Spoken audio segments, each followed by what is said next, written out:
Mister, there's a kid I was born with, a twin brother who held me close since conception. A boy with a linebacker-like stature, but who chooses couches and video game cables over anything live action. I hung off his shoulders in adolescence, like the glasses off his button nose. I swear, there's not a beautiful poem on this earth that does not hold his soul in its prose. But, mister, there's also a street we grew up on. Harsh, salty sour with bitterness and swollen from little man's misplaced contempt. There's the streets caved in from bullets, paved in by teddy bears and candle wax from pushers and soldiers and brothers. There's the streets stolen, like Cabrini Green Project walk-ups. Stood up and tall one day, the neck shook, choked, and shot down in vain. All soul left in its drugged up ebony imperfection, lying only rubble in the street for days, like it was an intended target.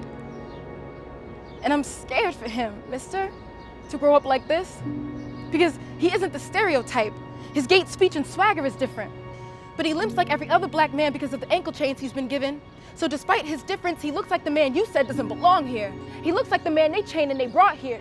And he looks like the man you had eventually forgotten when his servitude didn't serve you the right way. So you placed my brother's hands behind his back, put your badge to his face. Was it not enough then?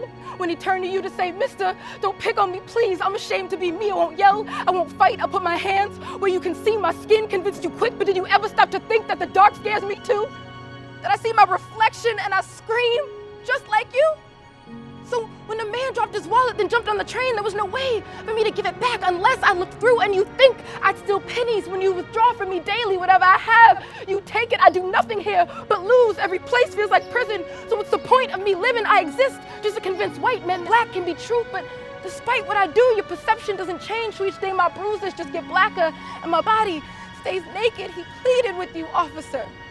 This kid and twin I grew up with, but he was convicted guilty at birth and never able to prove his innocence, so he sits in the cell after accepting his sentence with battles unfought and the brave brothers committed. And you say these men are short-minded. You say they got fixable problems. You don't understand. What did not kill them stopped breath.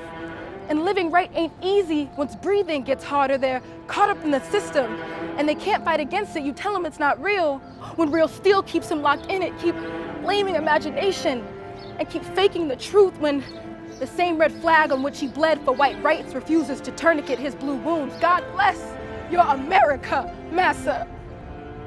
With red blood, white rights, and blue wounds wavering tall over American-born brothers.